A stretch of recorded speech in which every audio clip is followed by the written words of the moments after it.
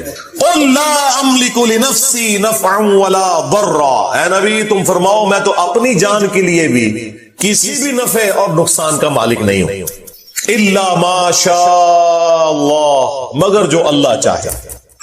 اب اس کو اسی آیت میں پھر کھولا گیا کہ اس سے مراد کیا ہے نفع نقصان کا مالک نہیں ہوں. وَلَوْ كُنْتُ أَعْلَمُ الْغَيْبِ, اگر میں خود سے غائب جان لیتا, مجھے پتا چل جاتا کہ مستقبل میں کیا ہونے والا ہے, لَسْتَكْثَرْتُ مِنَ الْخَيْرِ, تو میں خیر کثیر جمع کر لیتا. وَمَا مَسَّنِيَ السُّوءُ, اور مجھے کبھی کوئی برائی نہ پہنچتی, کوئی تکلیف نہ پہنچتی. میں پہلے ہی اس کے لیے کوئی معاملات کو سیٹل کر لیتا. نبی علیہ السلام کو اگر پہلے یہ پتا چل جاتا کہ ایگزیکٹلی کیا ہونا ہے.